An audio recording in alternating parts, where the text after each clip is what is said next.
अपनी बुद्धि नूं अचल रखना। गुरमत मत अचल है, चलाए न सकै कोई। वेद हथियार, वेद हुंदा ज्ञान ते हथियार हुंदा हथौड़ा। लोहार कोल थौड़ा ते सुनियारे कोल निक्की जी थौड़ी हुंदी, जिन्हां घाड़त घड़दा सोने नूं कुटदा है। महाराज सच्चे पातशाह कहने जिहड़ा हथियार है ना तेरी दुकान विच वो होना चाहिए वेद ज्ञान। जे तेरे को ज्ञान नहीं फिर तू ब्रह्म ज्ञान च किवें चले जाएगा। इस करके ये ब्रह्म ज्ञान की समग्री है सारी, ये बड़ा वड्डा ज्ञान का हथियार है। ते मत अचल होवे, जत होवे, धीरज होवे तेरे पास। भाव खल्ला, खल्ला नहीं कहना, खल्ला तो बहुतियां हो गईयां। भाव डर दा खल्ला। पुराणिਆਂ ਨੂੰ पता है इस गल का कि पिंडां दे विच लोहार दे कोल एक चमड़े का बनया होया खल्ला हुंदा सी। ਉਹਨੂੰ सिर्फ ऐ हिलाउणा ही हुंदा सी, ਉਹਦੇ ਨਾਲ ਭੱਠੀ ਵਿੱਚ ਅੱਗ ਜਿਹੜੀ हवा ਜਾਂਦੀ ਸੀ ਅੱਗੇ ਨੂੰ। ਤੇ ਧੁੰਕਣੀ ਕਹਿੰਦੇ ਇਹਨੂੰ, ਧੁੰਕਣੀ ਵੀ ਕਹਿੰਦੇ ਆ। ਛੋਟੀ ਵੀ ਹੁੰਦੀ ਹੈ, ਵੱਡੇ ਕਿਸਮ ਦੀ ਵੀ ਹੁੰਦੀ ਹੈ। ਸੋ ਮਹਾਰਾਜ ਸੱਚੇ ਪਾਤਸ਼ਾਹ ਕਹਿੰਦੇ ਜਦੋਂ ਹੁਣ ਤੇਰੀ ਦੁਕਾਨ ਹੀ ਖੁੱਲ ਗਈ, ਬ੍ਰਹਮ ਗਿਆਨ ਜਦੋਂ ਲੈਣਾ ਆਪਾਂ ਨੇ, ब्रह्म ज्ञान का गहना घड़ना सोहना, ਉਹਦੇ ਵਿੱਚ भौ डर का खल्ला रख अपने कोले, ਜਿਹੜਾ रब का डर रखना हमेशा मन के अंदर। कि सतगुरु सच्चे पातशाह किते नाराज ना हो जान, किते अकाल पुरख वाहिगुरु की नाराजगी ना हो जाए गलत काम करन तो। क्यों ਜਿਹੜਾ भै रखना मन के अंदर, यही सारिਆਂ नालों वड्डा खल्ला तेरे पास है। आगन ताप ताओ, ਜਿਹੜਾ तप करना ना अग्नि का तौना, तप यही है गुर सेवा तपा सिर तपसार, यही ये अग्नि है। अग्नि का तौना की है, जो तप करना है। भांडा भाओ, प्रेम का भांडा रख अपने कोले। सुनियारे कोल कुठाली हुंदी है, वो ढालदा ਉਹਦੇ ਵਿੱਚ सोने नूं पिघला दिंदा है, फिर वो ਉਹਦੇ ਵਿੱਚ ਸੈਂਚੀਆਂ ਵਿੱਚ पा दिंदा है। इस प्रकार तू ये प्रेम के बर्तन दे विच पा अमृत तित ढाल। ढाल का मतलब ढाल के ਉਹਦੇ ਵਿੱਚ पा प्राप्त कर। ढाल का अर्थ है प्राप्त कर। अमृत ਉਹਦੇ ਵਿੱਚ पा। घड़िया शब्द सच्ची टकसाल, सच्ची जिहड़ी टकसाल है साध संगत, ਇਹਦੇ ਵਿੱਚ बैठ करके शब्द के द्वारा अपने आप नूं घड़, शब्द के नाल अपने मन नूं घड़, जिहदे विच कहनी बहनी रहनी सहनी चार चीज़ां प्राप्त कर। कहना मिठा बोलना, बैठना इस तरह बैठना कि दूजे नूं दुखी ना करना। कई गोडियां 'च सिर दे के बहिंदे ने, कोई टेढ़े जे होके बहिंदे ने, कोई किवें बहिंदा कोई किवें बहिंदा। बैठना भी सिख जाना, रहनी जिहड़ी रहत मर्यादा भी सिख जानी है, कहनी भी सिख जानी है, सहनी भी सिख जानी। धीरज, कोई कुछ बोली जावे सह लेना उन्हें। ये साध संगत टकसाल है। जिवें सिक्के घड़े जाते हैं टकसाल दे विच, इस प्रकार साध संगत विच बंदे नूं सतगुरु शब्द दे नाल घड़ दिंदे ने, हौली हौली बंदा बना दिंदे ने। जिन को नदर कर्म तिन कार, जिन्हां दे उत्ते नदर हो जाती है उन्हां ते कर्म बख्शिश हो जाती है। उन्हां नूं तिन कार, उन्हां नूं इस कार दे विच ला दिंदे ने, नाम वाली कार दे विच, ब्रह्म ज्ञान वाली कार दे विच। जिन्हां दे उत्ते किरपा हो जाती उही ये कर्म कर सकते हैं। नानक नदरी नदर निहाल, महाराज कहने नदरी जो परमेश्वर है वो नदर नाल तक के निहाल निहाल कर दिंदा। नदरी जो परमेश्वर है वो जदों नदर करदा है ताइयों जीव निहाल हुंदा। ये ब्रह्म ज्ञान की समग्री है। ये जे ब्रह्म ज्ञान प्राप्त करना तो महाराज कहने इन्ने गुण चाहिए ने बंदे के अंदर। हुण इन्ने गुण अपने च आ नहीं सकते। हुण लैण का तरीका की है, ये पौड़ी है। जे जत सत की लोड़ है ये पौड़ी का पाठ करो, नहीं तो फिर जपजी साहब के समुचे रूप में ही पाठ करो। जिन्ना कुछ देना वो गुरबाणी ने देना, उस शब्द ने उही चीज़ देनी। हुण इहदे विच जिहड़ा कुछ है वो आपां ने जदों पढ़ना, जत पहाड़ा धीरज सुनियार आहरण मत वेद हथियार, ज्यों ज्यों ये पौड़ी नूं पढ़ी जाना त्यों त्यों उन्ना कुछ आपां नूं नाल नाल ही मिल जाना। जिन्ना ही इहदा अभ्यास कर लांगे उन्नी नाल किरपा हो जानी है। जिन्ना जिन्ना जाप करी जाओ, नहीं तो समुचे रूप में सौखे भी उन्हें पाठ जिन्हें कही देन भी वध तो वध जपजी साहब के पाठ करो ताकि सतगुरु महाराज आपां नूं बख्शिशां कर देण। ਵਾਹਿਗੁਰੂ ਵਾਹਿਗੁਰੂ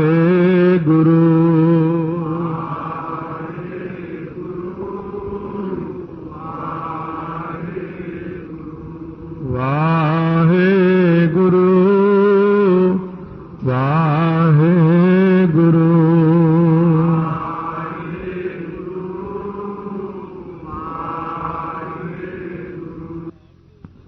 ਧੰਨ ਗੁਰੂ ਨਾਨਕ ਦੇਵ ਜੀ ਮਹਾਰਾਜ ਕਿ ਸਤਿਗੁਰੂ ਮਹਾਰਾਜ ਫਰਮਾਉਂਦੇ ਨੇ ਕਿ ਜਾਤ ਪਹਾਰਾ ਹੁਣ ਸਿੱਖ ਨੂੰ ਕਹਿੰਦੇ ਨੇ।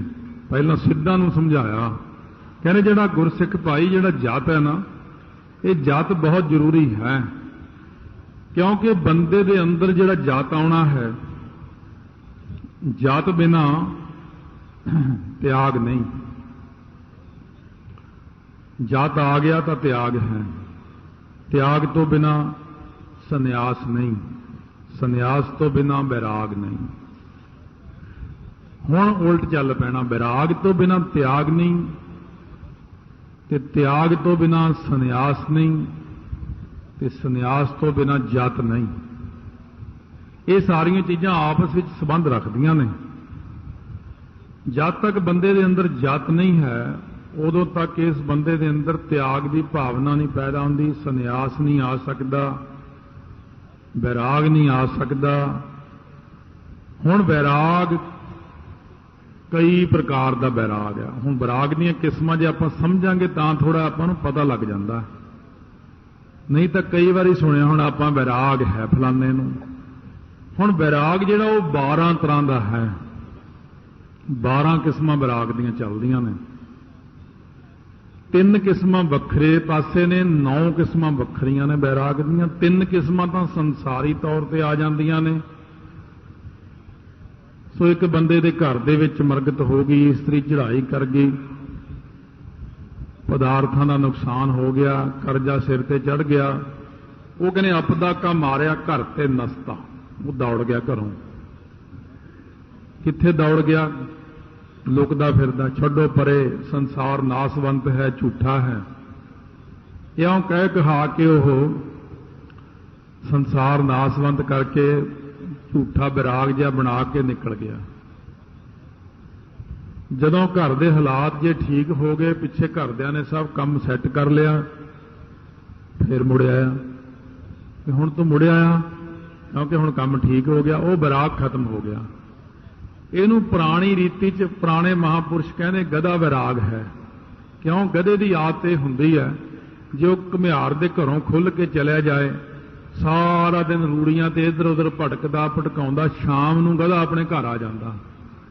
ਕਹਿੰਦੇ ਗਧਿਆਂ ਵਾਂਗੂ ਬੰਦੇ ਨੂੰ ਵੀ ਬੈਰਾਗ ਹੋ ਜਾਂਦਾ। ਜਦੋਂ ਤਾਂ ਮੁਸੀਬਤ ਖੜੀ ਹੋ ਗਈ, ਫਿਰ ਤਾਂ ਸੰਸਾਰ ਨਾਸਵੰਤ ਹੈ, ਦੇਖੋ ਜੀ ਦੁਨੀਆ 'ਚ ਕੀ ਹੈ ਜੀ।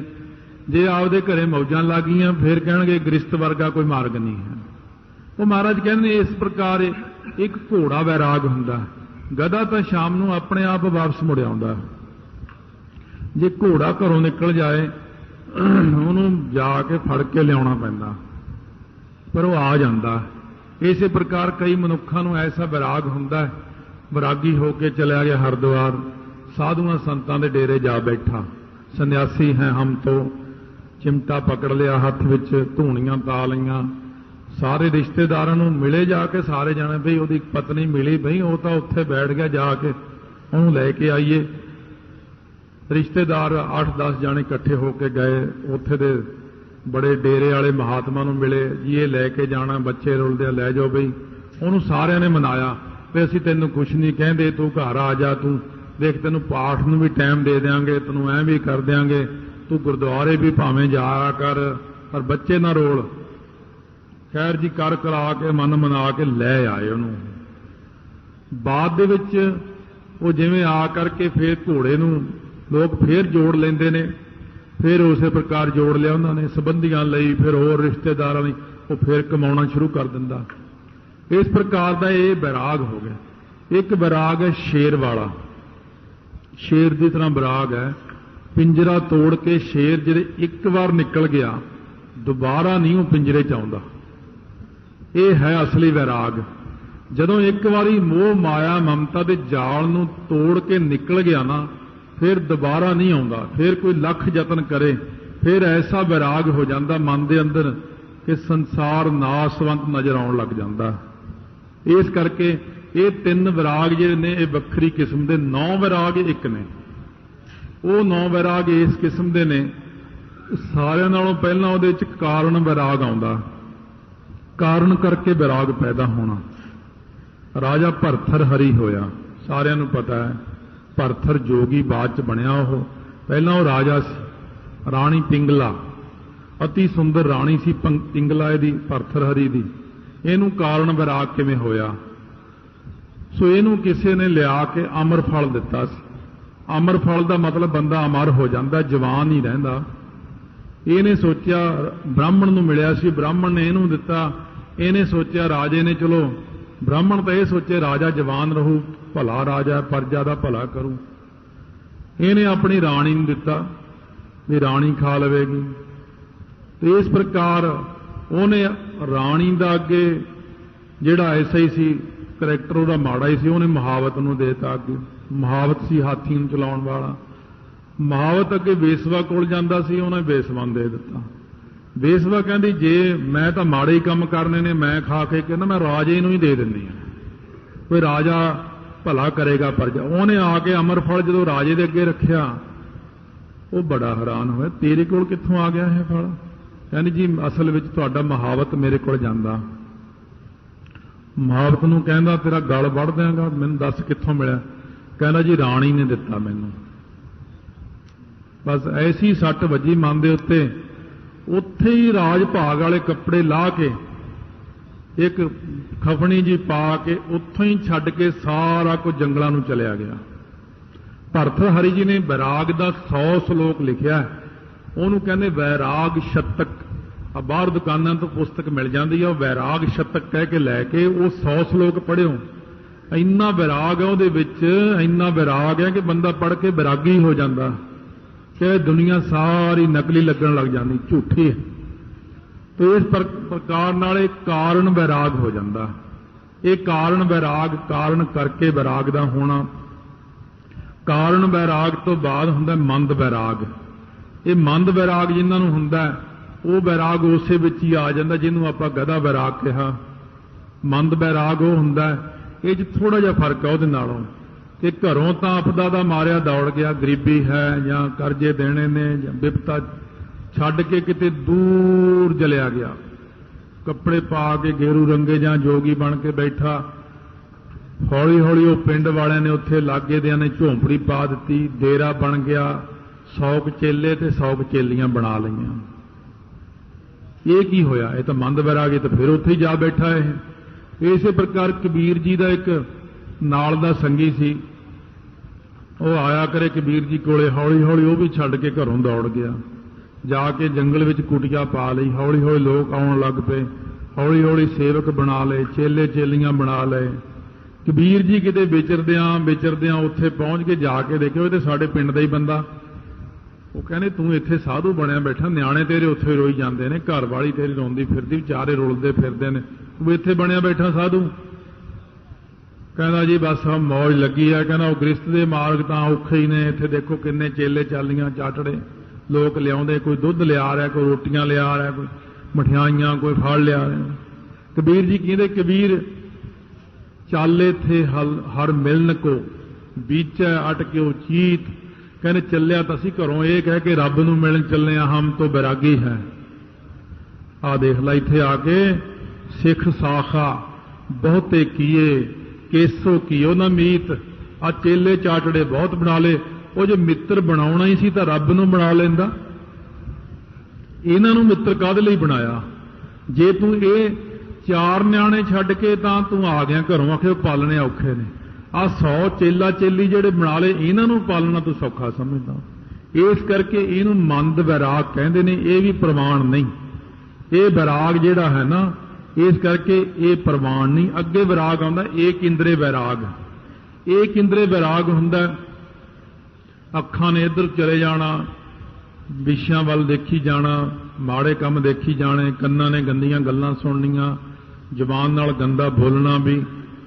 भाव सारियां इंद्रियां माड़े पासे लागियां, पर यह आ भी शरीर करके बच गया, ਉਹਨੂੰ ਏਕ ਇੰਦਰੇ ਬੈਰਾਗ ਕਹਿੰਦੇ ਆ।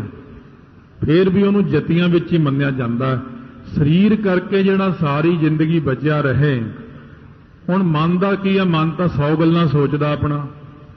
ਸਰੀਰ ਕਰਕੇ ਅੱਖਾਂ ਵੀ ਦੇਖਦੀਆਂ ਇੱਧਰ ਉੱਧਰ ਤੇ ਕੰਨ ਵੀ ਮਾੜੀਆਂ ਗੱਲਾਂ ਸੁਣਦੇ ਰਹਿੰਦੇ ਨੇ, ਮੂੰਹ ਕਰਕੇ ਵੀ ਗੰਦੀਆਂ ਗੱਲਾਂ ਕੀਤੀਆਂ ਨੇ, ਪਰ ਜ਼ੁਬਾਨ ਕਰਕੇ ਤਾਂ ਹੋ ਗਈਆਂ, ਪਰ ਸਰੀਰ ਕਰਕੇ ਮਾੜਾ ਕਰਮ ਨਾ ਹੋਣ ਕਰਕੇ ਇਹ ਥੋੜਾ ਜਿਹਾ ਠੀਕ ਹੈ ਭਗਤੀ ਦੇ ਮਾਰਗ ਲਈ। ਚਲੋ ਕੁਛ ਹੈ ਤਾਂ ਸਹੀ ਨਾ। ਐਸਾ ਵਿਅਕਤੀ ਕੋਈ ਮਿਲ ਜਾਂਦਾ ਰੱਬ ਦਾ ਪਿਆਰਾ। ਇਸ ਕਰਕੇ ਐਸੇ ਜਿਹੜੇ ਨੇ ਵੈਰਾਗ, ਇਹ ਜਿਹੜਾ ਕਾਰਨ ਵੈਰਾਗ, ਮੰਦ ਵੈਰਾਗ, ਏਕ ਇੰਦਰੇ ਵੈਰਾਗ, ਇਹ 3 ਵੈਰਾਗ ਹੋ ਗਏ। ਹੁਣ 6 ਵੈਰਾਗ ਆਪਣੇ ਬਾਕੀ ਰਹਿ ਗਏ। 6 ਵੈਰਾਗ ਆਪਾਂ ਨੇ ਪਰਸੋਂ ਨੂੰ ਸੁਣਨੇ ਆ, ਬਾਕੀ ਦੇ ਕੱਲ ਕਿਤੇ ਕੰਮ ਜਾਣਾ। ਇਸ ਕਰਕੇ 13 ਤਰੀਕ ਨੂੰ ਗੁਰੂ ਨਾਨਕ ਦੇਵ ਜੀ ਦਾ ਜੋਤੀ ਜੋਤ ਸਮਾਉਣ ਦਾ ਦਿਹਾੜਾ ਆ ਗਿਆ ਤੇ ਇਹ ਜਪਜੀ ਸਾਹਿਬ ਦਾ ਭੋਗ ਆਪਾਂ 13 ਤਰੀਕ ਨੂੰ ਪਾਉਣਾ, ਕਿਉਂਕਿ ਜਤ ਪਹਾਰਾ ਦੀ ਪੌੜੀ ਦੇ ਅਰਥ ਵਾਲੇ ਹੋਰ ਪਏ ਨੇ। ਸ਼ਲੋਕ ਦੇ 3 ਅਰਥ ਹੋਣਗੇ, ਉਹ ਵੱਖਰੇ ਵੱਖਰੇ ਹੋਣਗੇ, ਕਿਉਂਕਿ ਫਿਰ 13 ਤਰੀਕ ਨੂੰ ਜਾ ਕੇ ਆਪਾਂ ਭੋਗ ਪਾਉਣਾ ਜਪਜੀ ਸਾਹਿਬ ਗੁਰੂ ਨਾਨਕ ਸਾਹਿਬ ਦੇ ਜੋਤੀ ਜੋਤ ਸਮਾਉਣ ਦਾ ਦਿਹਾੜਾ ਵੀ ਮਨਾਵਾਂਗੇ, ਨਾਲ ਨਾਲ ਗੁਰੂ ਨਾਨਕ ਸਾਹਿਬ ਨੂੰ ਯਾਦ ਵੀ ਕਰਾਂਗੇ। ਅਤੇ ਉਸ ਦਿਨ ਭਾਵੇਂ ਠੀਕ ਹੈ ਜੋਤੀ ਜੋਤ ਸਮਾਉਣ ਦਾ ਦਿਹਾੜਾ, ਪਰ ਇਹ ਤਾਂ ਸੰਸਾਰੀ ਜੀਵਾਂ ਲਈ ਹੈ। ਮਹਾਰਾਜ ਤੇ ਕਿਤੇ ਗਏ ਨਹੀਂ ਗਏ, ਕਿਤੇ ਵੀ ਨਹੀਂ ਗਏ, ਉਹ ਤਾਂ ਗੁਰੂ ਗ੍ਰੰਥ ਸਾਹਿਬ ਦੇ ਵਿੱਚ ਬੈਠੇ ਨੇ। ਤਾਂ ਤੇ ਜਿੱਦਣ ਭੋਗ ਪੈਣਾ ਜਪਜੀ ਸਾਹਿਬ ਦਾ 13 ਤਰੀਕ ਨੂੰ, ਉਦਣ ਸੰਗਤ ਨੇ ਆਪਣੇ ਵੱਲੋਂ ਕੋਈ ਨਾ ਕੋਈ ਜ਼ਰੂਰ ਸੰਗਤ ਦੀ ਸੇਵਾ ਕਰਿਓ। ਗੁਰੂ ਨਾਨਕ ਸਾਹਿਬ ਦੀ ਕਿਰਪਾ ਨਾਲ ਜੋ ਵੀ ਮਰਜ਼ੀ ਸੰਗਤ ਵਰਤਾ ਸਕਦੀ ਹੈ, ਮਠਿਆਈ ਵਰਤਾ ਸਕਦੀ ਹੈ, ਕੁਝ ਵੀ ਕਰ ਸਕਦੇ ਹੋ। ਤਾਂ ਇਸ ਪ੍ਰਕਾਰ, ਕਿਉਂਕਿ ਇਹ ਬੜੀ ਵੱਡੀ ਇੱਕ ਮਰਿਆਦਾ ਸ਼ੁਰੂ ਤੋਂ ਲੈ ਕੇ ਜਦ ਵੀ ਕਿਸੇ ਬਾਣੀ ਦਾ ਭੋਗ ਪੈਂਦਾ ਕਥਾ ਦਾ, ਤਾਂ ਉਸ ਵਕਤ ਜ਼ਰੂਰ ਸੰਗਤ ਦੀ ਸੇਵਾ ਕੀਤੀ ਜਾਂਦੀ ਹੈ। ਇਹ ਸਤਿਗੁਰੂ ਮਹਾਰਾਜ ਸ਼ੁਕਰਾਨਾ ਕੀਤਾ ਜਾਂਦਾ ਹੈ। ਇਹ ਬੜੀ ਵੱਡੀ ਚੀਜ਼ ਹੈ ਜਪਜੀ ਸਾਹਿਬ ਦਾ ਪਾਠ, ਕਿਉਂਕਿ ਜੇ ਮੇਰੇ ਅੱਗੇ ਬਹੁਤ ਉੱਚ ਕਲਾਸ ਦੇ ਜਗਿਆਸੂ ਬੈਠੇ ਹੁੰਦੇ ਤਾਂ ਮੈਂ ਇਸ ਤੋਂ ਵੀ ਜ਼ਿਆਦਾ ਤੁਹਾਨੂੰ ਸੁਣਾ ਸਕਦਾ ਸੀ। ਬਹੁਤ ਚੀਜ਼ਾਂ ਨੇ ਸੁਣਾਉਣ ਵਾਲੀਆਂ, ਪਰ ਕਿਉਂਕਿ ਅੱਗੇ ਵਿਦਾਂਤ ਜਾਂ ਹੋਰ ਚੀਜ਼ਾਂ ਪੜ੍ਹਿਆ ਹੋਇਆ ਕੋਈ ਨਾ ਬੈਠਾ ਹੋਵੇ ਤਾਂ ਮੈਨੂੰ ਬੜੀ ਔਖੀ ਹੋ ਜਾਂਦੀ ਸੁਣਾਉਣ ਵੀ। ਇਹ ਜਦ ਇਸ ਗੱਲ ਦਾ ਪਤਾ ਹੀ ਨਹੀਂ ਕਿਸੇ ਨੂੰ, ਤਾਂ ਫਿਰ ਇਹ ਚੀਜ਼ ਦਾ ਪ੍ਰਮਾਣ ਦੇਵਾਂ ਕਿਵੇਂ ਹੁਣ ਮੈਂ? ਇਸ ਕਰਕੇ ਨਹੀਂ ਮੈਂ ਬਹੁਤੇ ਪ੍ਰਮਾਣ ਦਿੱਤੇ ਹੈ। ਤਾਂ ਤੇ ਇੰਨਾ ਹੀ ਵੈਸੇ ਬਹੁਤ ਹੈ, ਇੰਨਾ ਵੀ ਤਾਂ ਬਹੁਤ ਜ਼ਿਆਦਾ। ਜਿਹੜਾ ਆਪਾਂ ਨੇ 7 ਤਰੀਕ ਉਦੋਂ ਸੀ ਜਦੋਂ ਸ਼ੁਰੂ ਕੀਤਾ ਸੀ ਜਪਜੀ ਸਾਹਿਬ ਦਾ ਪਾਠ ਕਥਾ, ਅੱਜ 8 ਤਰੀਕ, ਪੂਰੇ 2 ਮਹੀਨੇ 1 ਦਿਨ ਹੋ ਗਿਆ ਆਪਾਂ ਨੂੰ ਕਥਾ ਕਰਦਿਆਂ ਨੂੰ, ਔਰ 13 ਤਰੀਕ ਤੱਕ ਆਪਾਂ ਭੋਗ ਪਾਉਣਾ। ਸਤਿਗੁਰੂ ਮਹਾਰਾਜ ਬਖਸ਼ਿਸ਼ ਕਰਨ। ਤੋ ਆਓ ਪਿਆਰ ਸਤਿਕਾਰ ਨਾਲ ਸਿਮਰਨ ਕਰੀਏ ਸਾਰੀਆਂ ਸੰਗਤਾਂ। ਅਰਦਾਸ ਬੇਨਤੀ ਕਰੋ ਮਹਾਰਾਜ ਮੈਨੂੰ ਅਕਲ ਦੇਣ, ਸੋਝੀ ਦੇਣ, ਤਾਂ ਕਿ ਸੋਹਣੇ ਅਰਥ ਹੋ ਸਕਣ। ਵਾਹਿਗੁਰੂ ਵਾਹਿਗੁਰੂ